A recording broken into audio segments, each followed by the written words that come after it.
Identify a CEO successor. Although this might sound straightforward, in practice it is a complex and multifaceted responsibility that all boards must adeptly fulfill. Good afternoon. My name is Jesse Rhodes, and I'm the managing editor of NACD Directorship Magazine. Today, I'm pleased to be moderating a new lens on CEO succession planning, the latest installment in the NACD Pearl Meyer Compensation Committee webinar series. 56% of director respondents to the 2018-2019 NACD Public Company Governance Survey rated CEO succession planning as a top area for improvement. And when you weigh the consequences of getting succession wrong and the fact that even the most carefully executed succession plan introduces uncertainty, it's clear that this is a boardroom discussion that can make or break the company. Today, we are joined by Yvonne Chen, Michael O'Malley, and Jane Park from Pearl Meyer's New York office. They're going to help us understand the trends that are changing the dynamics of succession planning, the best practices for creating an actionable plan, and how to think about the role of compensation in developing and transitioning top leaders. Before we begin, I'm going to turn things over to my colleague, NACD Virtual Education Specialist, Sienna Breen, who will review a few housekeeping items. Sienna? Thank you, Jesse. Audience, like Jesse said, I have a few housekeeping items to share with you today before we get started. On the right-hand side of your webinar console, you should see several boxes. At the top, you can submit a question to be answered by our speakers during the program, time permitting. If we have a lot of unanswered questions, our speakers will also follow up with you after the program. Please note that if you submit a question, you will be opted in to receive further executive compensation thought leadership from Pearl Meyer. Also on the right-hand side of your console, you can tweet live with us using @NACD and @PearlMeyer. And in the bottom right corner, you can download a copy of today's slide deck, register for our next Compensation Committee Series webinar, and access additional resources.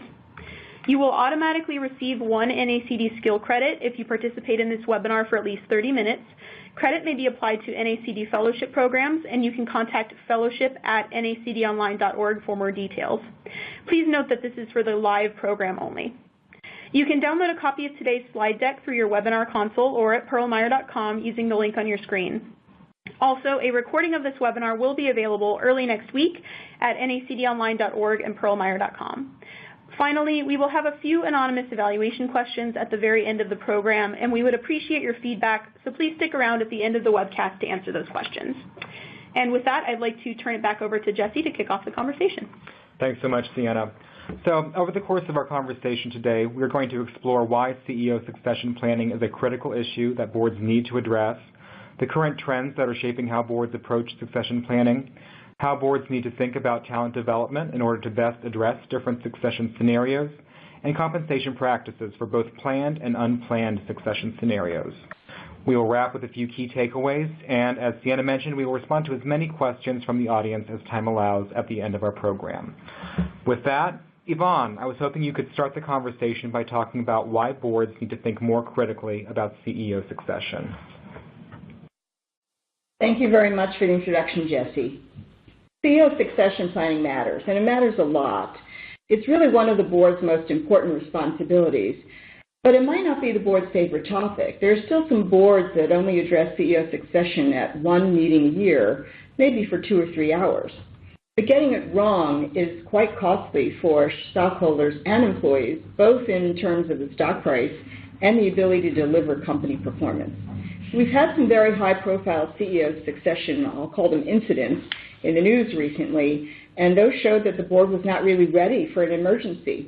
A couple of media companies, and I think Wells Fargo comes to mind as well. All of them probably had a really nice piece of paper with an emergency CEO succession, but it didn't really work out in real life. I'm going to start us off with a quick polling question. Really, this is just asking what your CEO succession plan is like. And I think you can see the questions there. So if you want to just answer quickly, that'd be great. And while we're waiting for responses, and not to skew how the audience responds, that last response option worries me a little. I'm guessing it's there because it does happen, but I'm curious, is it prevalent, and is it a practice that you see more at companies of a certain size? Well, interestingly, we did a recent survey, quick poll survey, And what surprised me was that really 13% of participants actually said they had no succession plan. So I think 2% didn't know, so that's okay. And then 27% said they had an informal plan. And you know, the larger the company, the more likely you're going to have gone through a formal process. And certainly some of the privately held companies may not have gone through a formal process. But it really did surprise me that 13%, as much as 13%, said they had no plan at all. It's really something the board needs to focus on really throughout the year. And I think that this is, if you're one of those 13%, then hopefully you'll be attending the session and thinking about what to do next. We've seen 13% is actually fairly low, because we've seen other surveys where the percent who state that they have no plan is higher than that, yeah, up around 20 to 25%. Right. And I would think that would include some of the smaller companies as well. Yes, yeah. Very good. I think we are all in for responses, so let's see what our results are. So, Yvonne, is there anything here that surprises you? Well, here's the same 13% that said they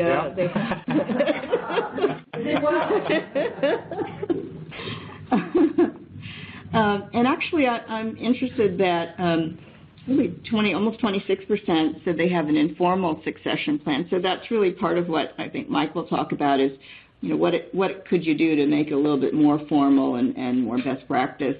And I'm really pleased that 19% of you are saying that you've got a robust succession plan and it's updated regularly. So kudos to you. Going on here, I want to talk about just 4 trends that we see that are changing how boards address succession planning going forward. And one is a generational turnover in the C-suite. Turnover isn't slowing down, and CEO tenure over time has been declining. So we do think that's going to continue at the same pace or maybe even accelerate. We also have, and I'm sure you've all heard about it, the tech disruption that's happening across industries. Really, retailing has felt it in large part so far, but its impact is really spreading and accelerating. Then thirdly, in that new business environment, CEOs are going to need to have some different strengths to really succeed. And then finally, we look at succession planning as being very visible, and I do see that investors are watching very closely what people are doing and saying about their succession planning process. Let's talk a little bit about a new generation of CEOs. There are really a few external factors that are contributing to this acceleration in turnover. For one thing, we have economists talking about a downturn coming in the next 2 years, maybe 3 years. And really, boards have shown to be much more likely to make a CEO change if the results are poor. So if you're not doing well and you're a CEO, then and we have an economic downturn, then you might want to check out your severance plan or something like that. We also have activist investors who have really shown a lot more strength over the last 3 to 5 years, and they are very focused on corporate strategy, but they also push for new leadership many times as a theme in terms of let's change the CEO, let's change the strategy. I did talk on a previous slide about surprise exits. We've had the Me Too movement and other scandals that have ousted several long-tenured CEOs. But on the positive side, we have some talented leaders going to alternative job opportunities. We've got a very strong private equity business, and the promise of the risk and reward profile in private equity is very attractive to some tenured CEOs, particularly the upsides. ProMaya looks at the top 200 data each year, and that's the top 200 public companies by revenue size, and we have seen turnover of, let's say, 10 to 25% per year. If I look 5 years ago, more than half of the top 200 have a different CEO, so that's a pretty high level. And 31% of the top 200 CEOs now have a tenure of 3 years or less. So that also speaks to continuing turnover. The median age is 59 years, and that's been fairly steady as our 2 youngsters here age over time. But really, with these rates of CEO turnover, maybe half of you will be dealing with a new CEO in the next 3 years. And with that, I'd like to do our second polling question, which is really asking, what is your company's anticipated time frame for CEO succession. I think one of the things that I looked at was really what's the change in tenure, and that's dropped a bit. You know, from a 2014 study that we did, we had about 6 years as the median tenure for the CEO in that top 200 data set. By the 2018 study, it had gone down to 5.1 years. It may not seem like a lot, but losing almost a year in kind of 4 or 5 years is a pretty fast pace of turnover. Plus, that's on the tail of a lengthier trend that has shown gradual declines over the past 25 years of CEO tenure. And if I look at the top 200 data for tenure over time, you do see some numbers that are more like 7 or 8% in really stronger economic years, and moving up toward 20 or even 25% when times were bad and CEOs were targeted for their performance or lack thereof. I think they're even in a good turnover. I think Pepsi actually had a really well-planned turnover recently, and their stock price was still impacted negatively for a bit, and I think it's since recovered. But so it just means that even in a great situation, the turnover might have a negative impact because it brings uncertainty to the equation. Very good. I think we're all in for audience responses. So let's see the results. So Vaz, what jumps out at you here? Well, I really see the 40% at the midterm, so that's really similar to what we saw in our data, which was maybe half of the companies are going to change over within 5 years. So that's very consistent with what we see in practice. And I do see 17% of you are saying near term, so hopefully you'll hear something here that'll help you with your upcoming CEO transition. If we look at the next trend that I'd like to focus on is the broadening impact of technology. And as I mentioned, we have a lot of tech disruption already visibly apparent in retail, and just spreading in terms of, I have a number of industrial clients, and they are all talking about the Internet of Things and big data and how they can get to their customers and meet their customer needs better with the technology that they have. And directors now, board directors with IT knowledge are very much in demand, and just like that, the next generation of CEOs will need to succeed in a tech-enabled environment. If I think about the impact on distribution, supply chain, customers I mentioned, and even product and service enhancements. You know, one of my clients is involved with the driverless steering mechanism, so it's everywhere, and you can't avoid it, and that really means the CEO's got to succeed in that new environment. The NACD does a survey each year, and there are 2 surveys actually, one on public company governance and the other on private company governance, and we took a look at that data, and one of the questions really asked participants to think of trends that would have the greatest effect on their companies over the next 12 months. And you see at the bottom of the slide some of the usual suspects, like economic slowdown is number 2 there. But among the private companies, 46%, the highest, was the key talent deficits, which really some of what we're talking about in terms of CEO succession planning. And then I was really interested to see that, among the top 5, you have cybersecurity threats, business model disruptions, and pace of technology disruption for both public and private companies.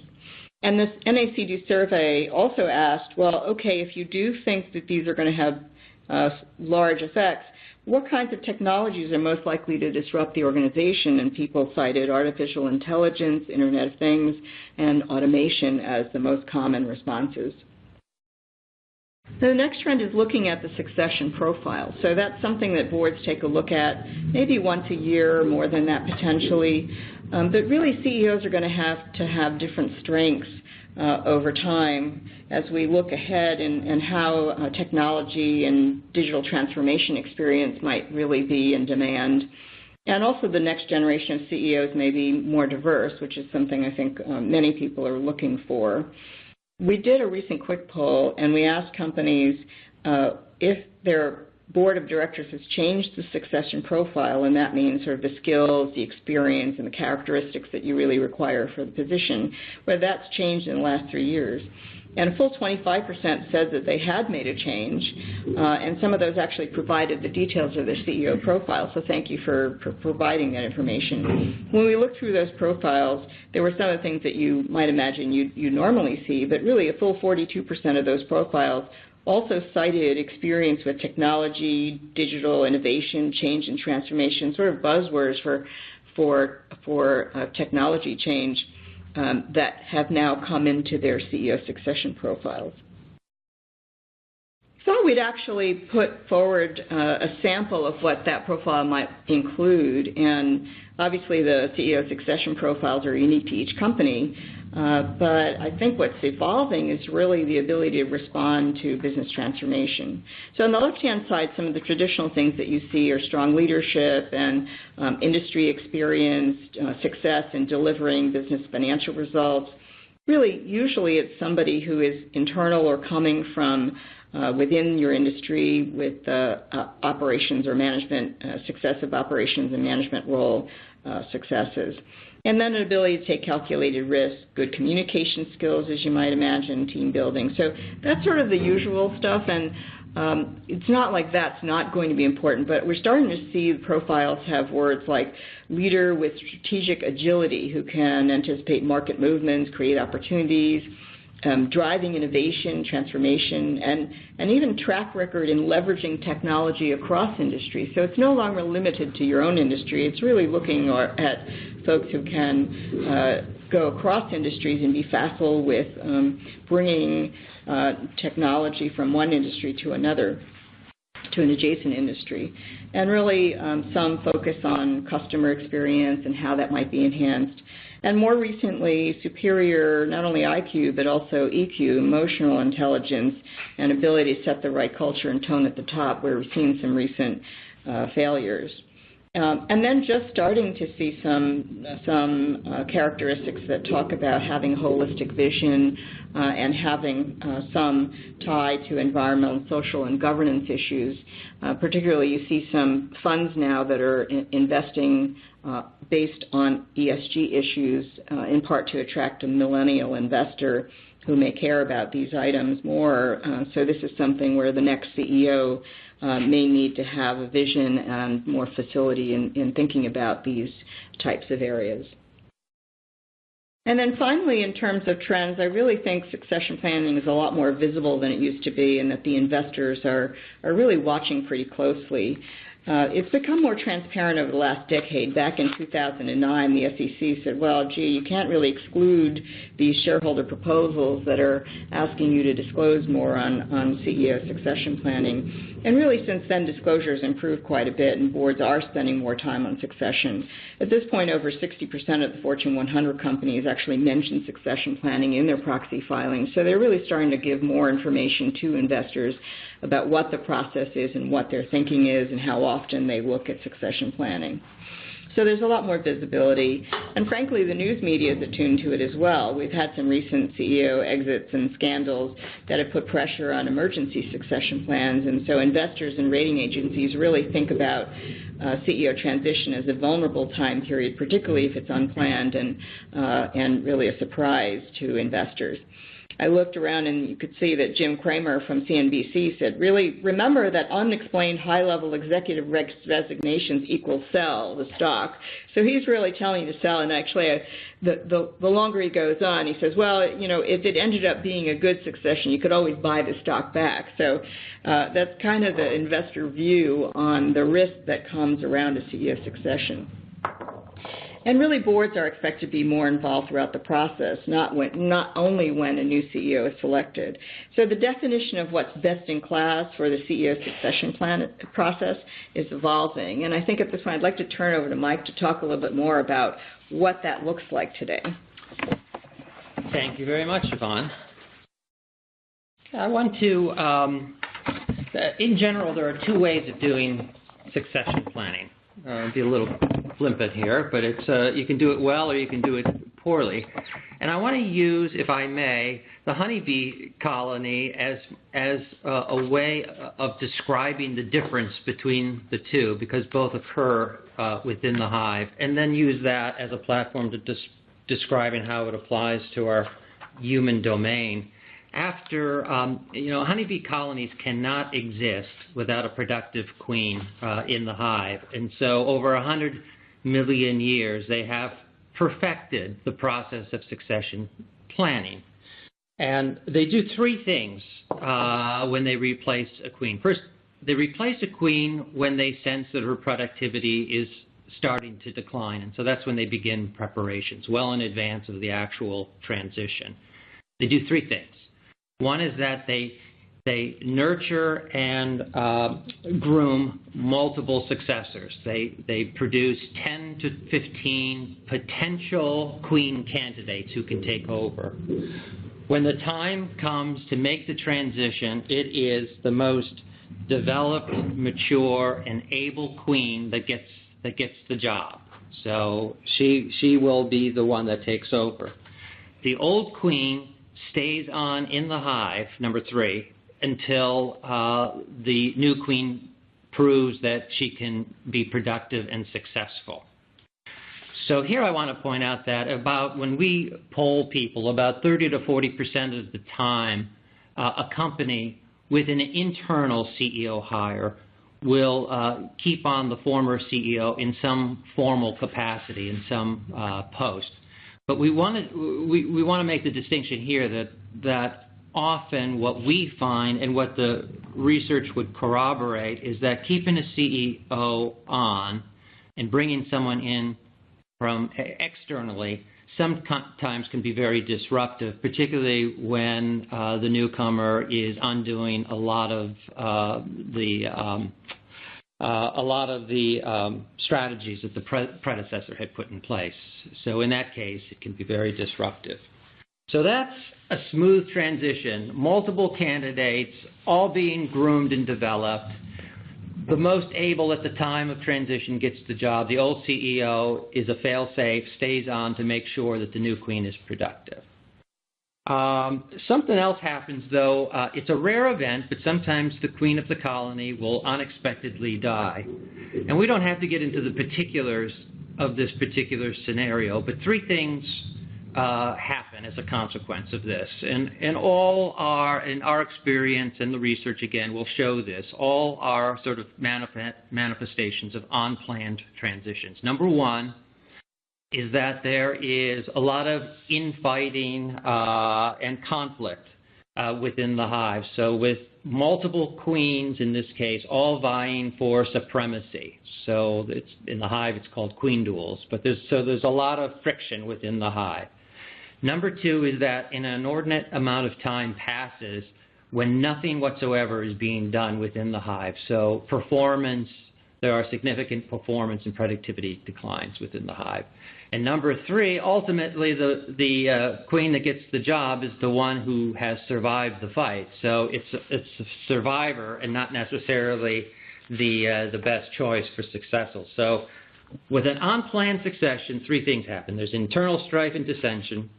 There's a drag on organizational performance, and there's often a suboptimal replacement. So you can't anticipate.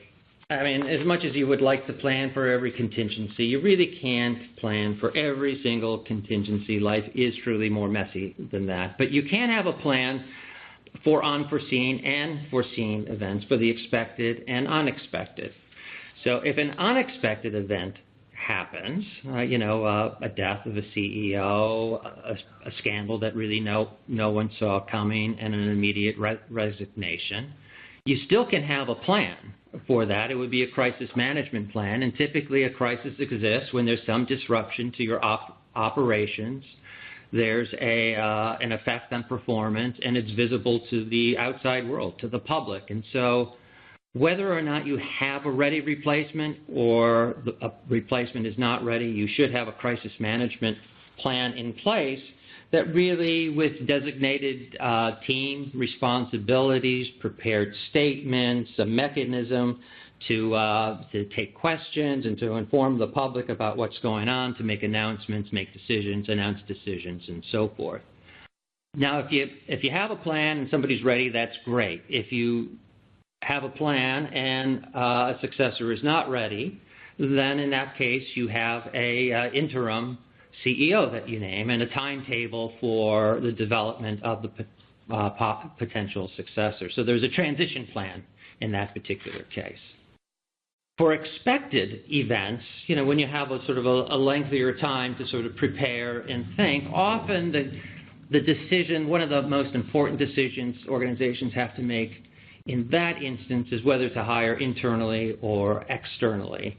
And typically, and for all the reasons Yvonne mentioned, the trend is very clear that more and more companies are hiring from the outside. Now 1 in 3 new CEOs have come from the outside for the reasons that business is in transition, and often you need someone with new perspective and direction to take over. The other reason that often you hire externally is that a culture has been so compromised or corrupted that the only way to change the DNA of the organization is really to replace the top management and to usher in sort of a new cultural history. Do we have a polling question? I think we do have a polling question here. So this gets at the internal and external, so make sure you differentiate between the two. But did you keep the old CEO on if you hired internally or externally? And the answers, that you could provide there are yes or no for those two. And while we're waiting for our attendees to respond, I'm curious, in the event that a former CEO does stay on, is there ever a recommended limit to the period of time he or she does stay on so as not to overshadow the new CEO?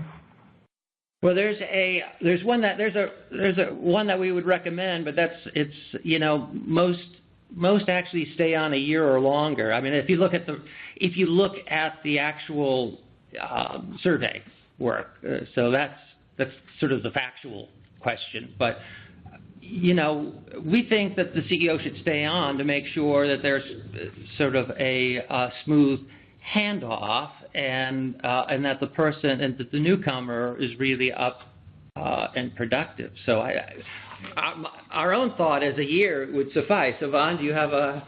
Yeah, I actually see it shorter sometimes. I would say that if you're paying 2 people to run the company, you could have visibility for your compensation program, but you could also have internal directional differences if you have really a new CEO is thinking differently, and you want them to think differently because we're in a transition, for example. So I would say sometimes it's less. Actually, yeah. If you ask the new CEO, they often say shorter is better, right? Oh, one other thing, Jesse, that I wanted to mention. I mean, there's a difference too, and maybe this will be reflected in the responses, whether you're an internal hire or an external hire.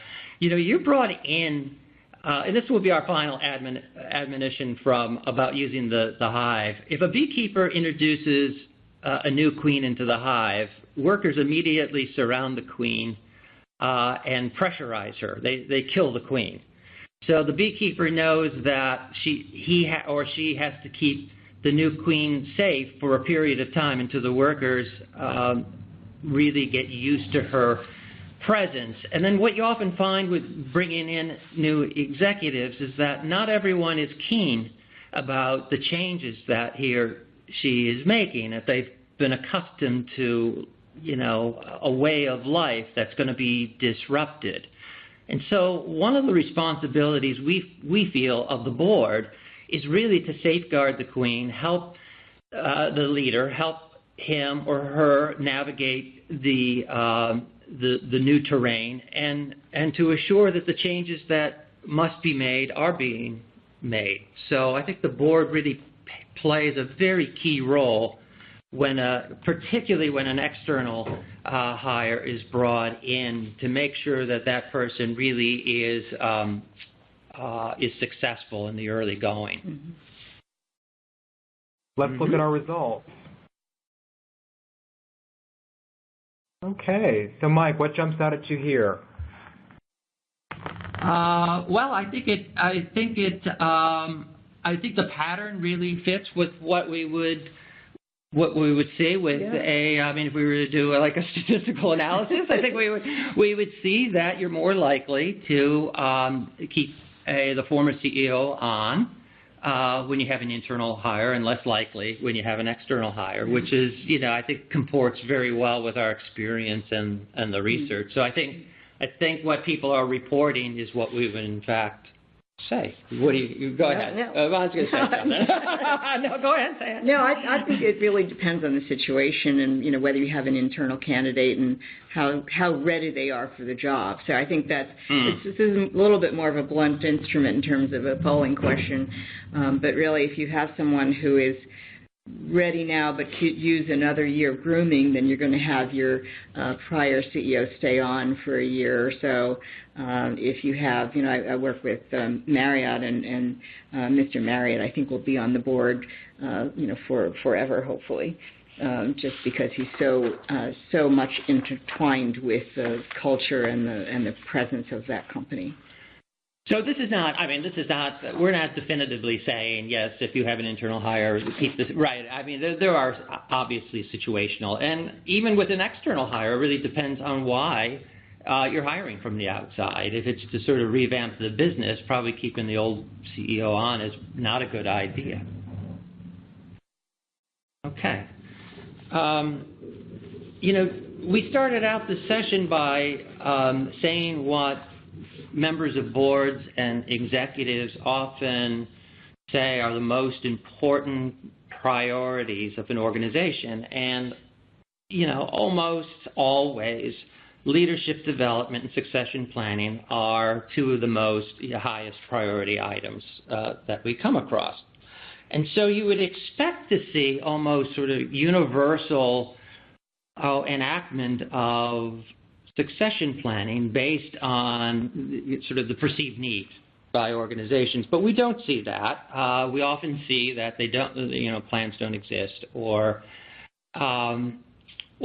they exist in, just a proximal stage, less than informal to almost non-existent, and it becomes more problematic to us because it isn't really that difficult.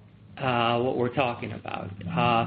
Really what you have to do to introduce succession planning, leadership development into an organization, what you have to do is to define the leadership qualities that a person has to have, and those abilities and skills required for the future success of the organization. You develop some kind of methodology for assessing those particular aptitudes.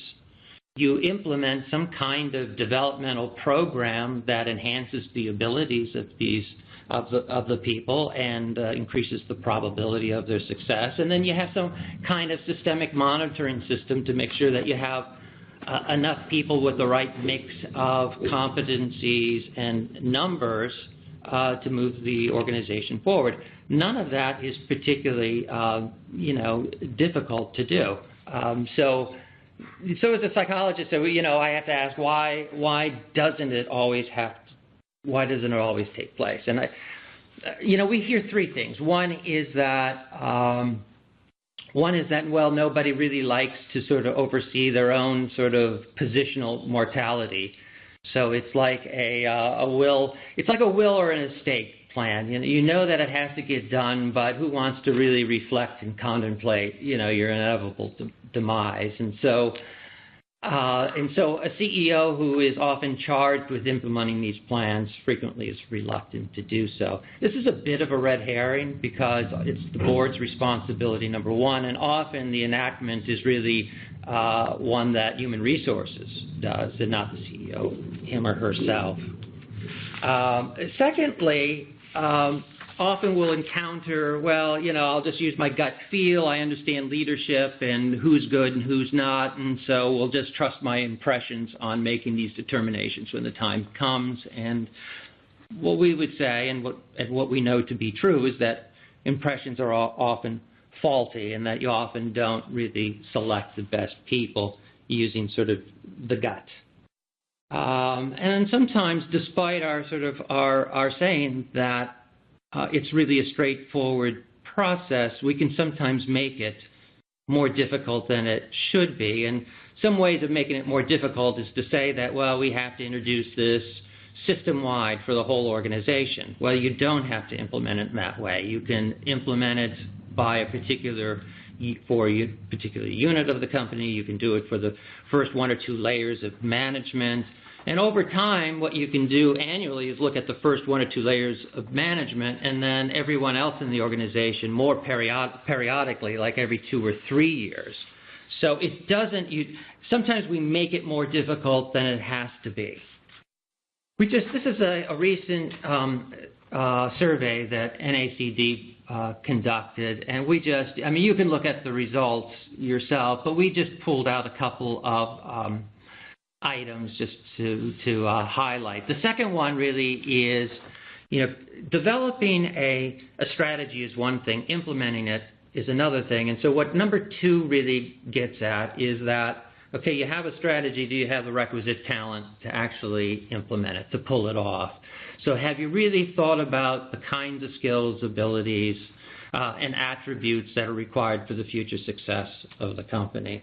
By the way, the quote that we have there, the royal jelly, is actually, this obviously was a beekeeper, because the royal jelly is the food substance that actually transforms an ordinary bee into a queen. So it changes the ordinary into the extraordinary. So what do you need to change people from the ordinary into the extraordinary? That's one thing. The other point that we want to make is that you need a whole pipeline of talent to fill gaps. And the reason for this is that 1 out of 3 times, the person who you think will take over, whether it's a named or unnamed successor, but the person that you think is going to be the successor is not there or not appropriate when the time comes. They're not there because somebody who is desirable inside the company is also desirable outside the company, and they get say a CEO job somewhere else. Or the business has changed so dramatically that this person is no longer the best choice for that job. So you have to have multiple candidates, as we said before. But this goes to show that really succession takes place within a complex of other factors: the culture of the organization, and the compensation that is offered to people, career opportunities, and so forth. And what I'd like to do now is turn this over to our colleague Jane Park, who's going to talk about one aspect of this, of this complex, and that's compensation and succession. Mike noted, I'm here to discuss how a well-designed compensation program can support a company's succession planning objectives. In the first instance of a planned strategic succession, compensation has a place in developing and retaining succession candidates, in determining how to pay the new CEO, and to plan for the prior CEO's role in the transition, if at all. In an emergency or forced succession situation, compensation has a role in determining what to pay the interim CEO and what you might pay for a special board committee tasked with seeking out the new CEO successor, either internally or externally. So let's first start with a strategic succession planning scenario, and firstly identifying succession candidates. It goes without saying that compensation opportunities offered should be reasonably competitive, and the form and cadence of compensation increases over time will provide the right signals that high performers are valued, progressing well in their role, and potentially on their way to achieving a senior leadership role. While compensation increases provide strong signals, it's also important that the candidates are informed that they are being evaluated as potential successors. But of course, the committee should only do that once they're truly ready.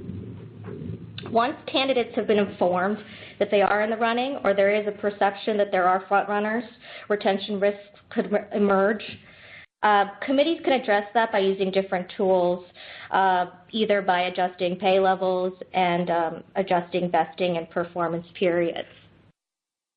Let's look at a specific example in the market. A few years back, a large utility actually completed a CEO succession, and in its proxy statement, they noted that 4 named executive officers were identified as CEO succession candidates.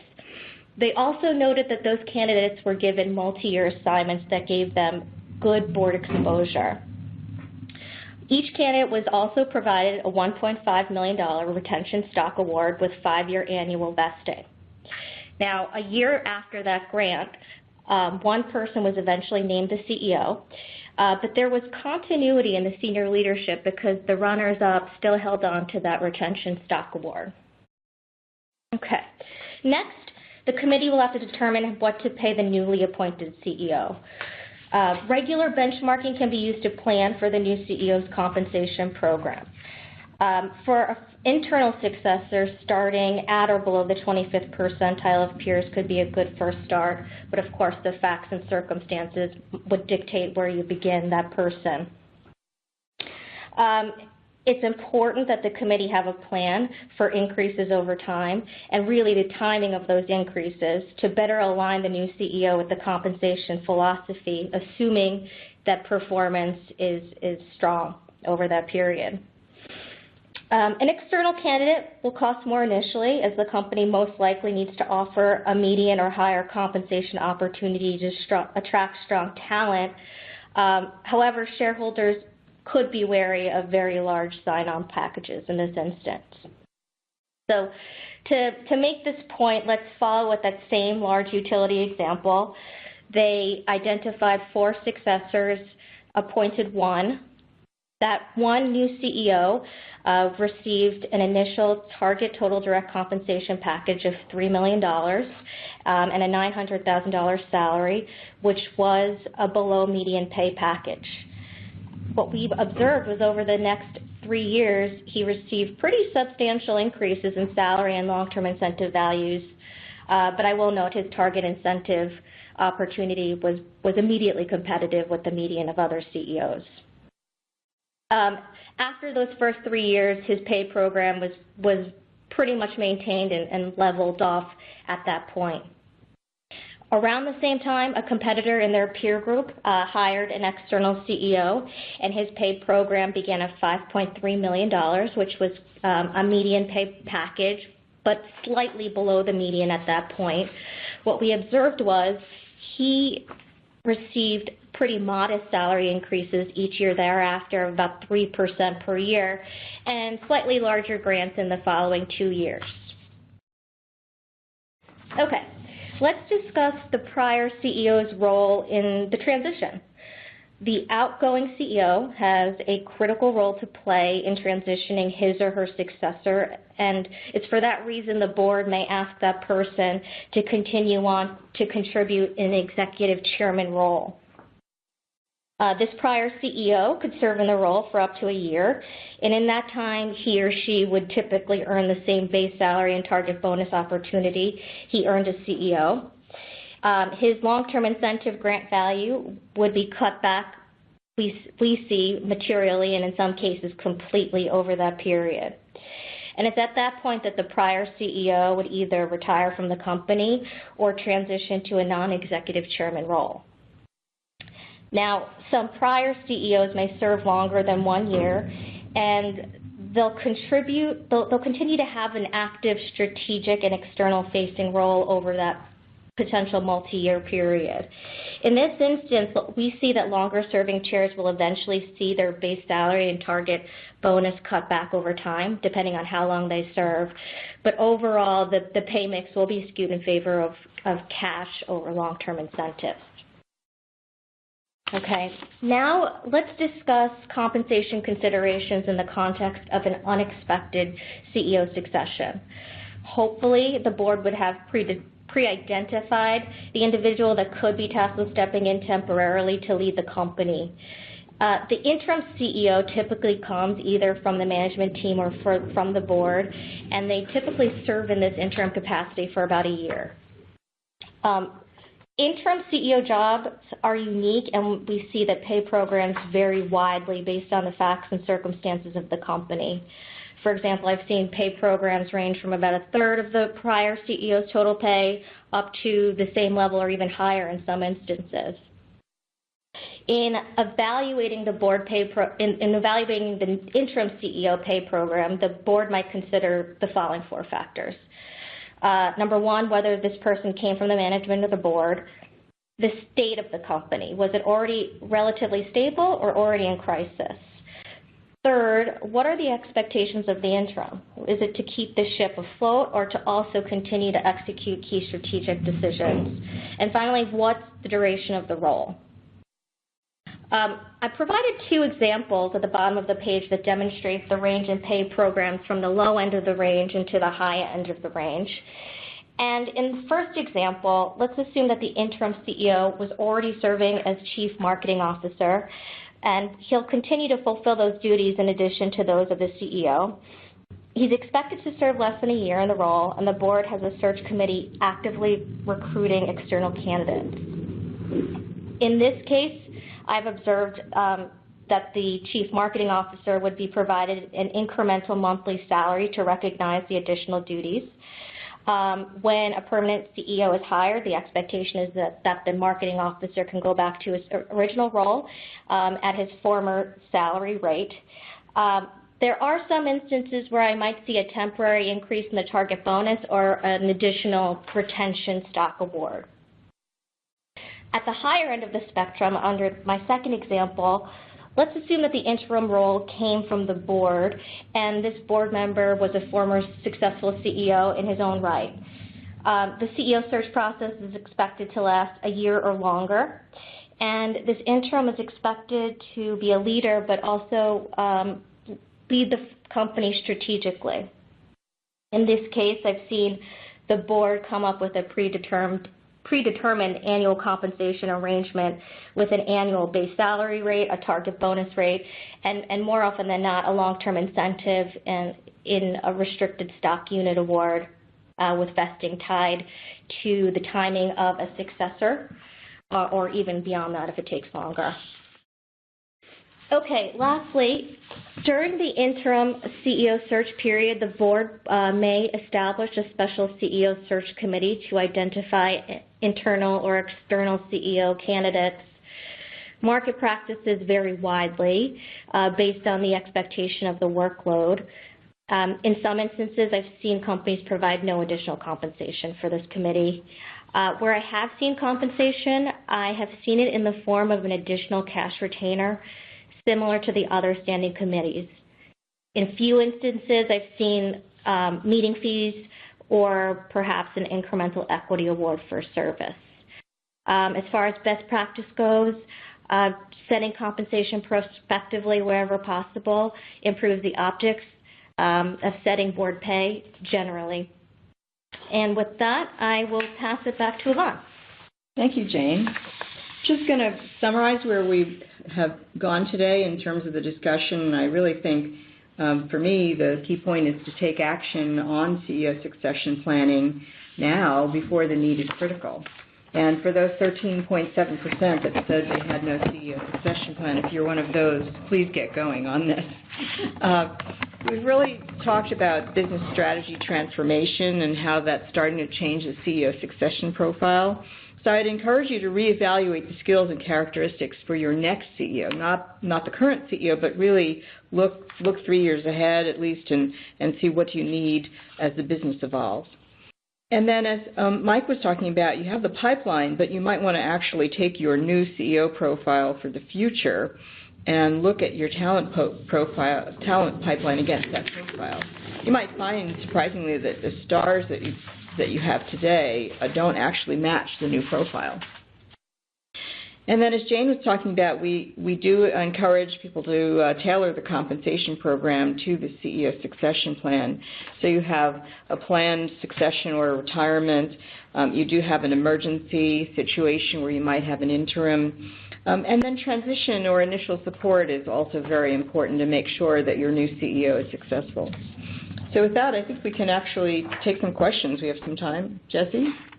Yes, we do. We have 10 minutes for questions. And before we start with that, I just wanted to remind our audience that although we may not have time to respond to everyone at this time, please rest assured that we do collect all questions that you submit, and Pearl Meyer has graciously promised to respond to your questions via email after we wrap the webinar today.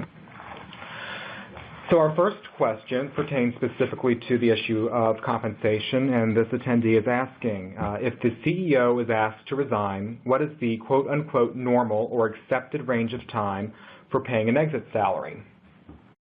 Well, you know, I think it depends on why they're being asked to resign. So we've had some circumstances. Usually, first of all, there usually is a severance arrangement. So if you are asking someone to resign without cause, then your severance arrangement would kick in, I would say, somewhere between 2 and 3 times the salary and the bonus target. But we have seen a couple of instances recently where the CEO is being forced out due to some sort of scandal or other or malfeasance. And in that case, the shareholders are really going to expect that you don't pay them anything, and then you really have a for-cause type of termination. I don't really see salary continuation going on for many years. So even if you have a 2x or 3x, that isn't always paid out over 3 years. That might come as a lump sum. If you are paying it out over some time period, then you would like to have some continuation, maybe of non-compete provisions or non-solicitation and no non-disparagement of the company, especially if you have asked the CEO to leave in an unfortunate circumstance. Jesse? Very good. So next question is a two-parter, and it ties to the issue of transparency. So first, what do investors expect to see in order to evaluate a board's proper oversight of succession planning? And has ISS or the SEC provided guidance regarding succession plan transparency? Well, what's interesting is that I think investors are reading the proxy filings as carefully as they can because, of course, they're getting about 3,000 filings all at once in kind of April and May.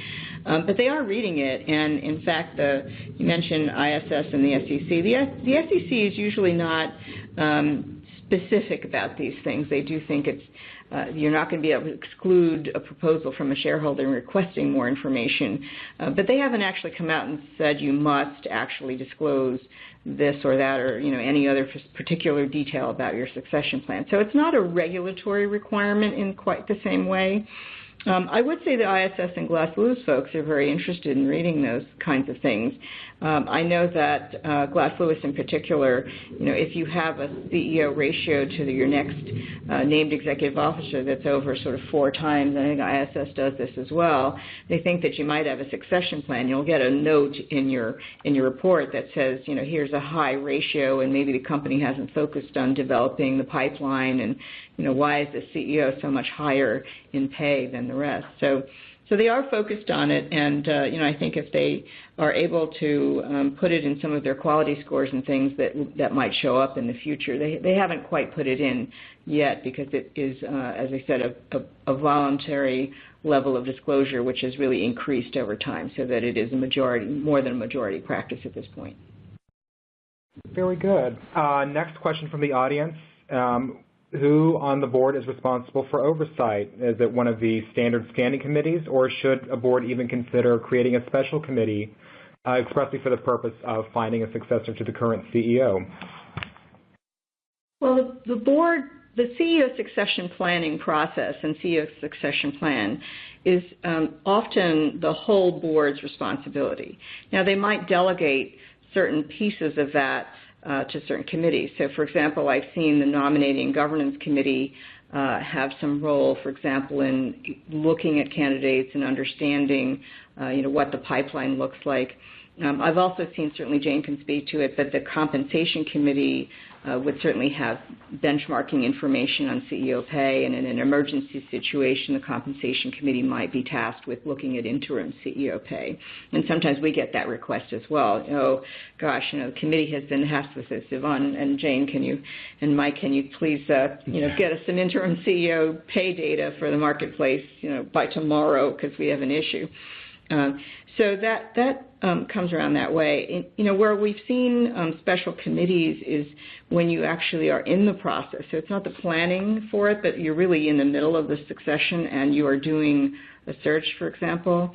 I do see a search committee. Board members are very busy. They're often senior executives, and so it doesn't necessarily it's not necessarily practical to have every single 10 board members, let's say, or 8 board members interviewing every potential CEO succession candidate and meeting daily or weekly with a search firm. So there's often a delegation of that to either a special committee, a special search committee, or to either the nominating governance committee or the compensation committee. Jane, have you seen for the special committees that you looked at, did you see a lot of them, or?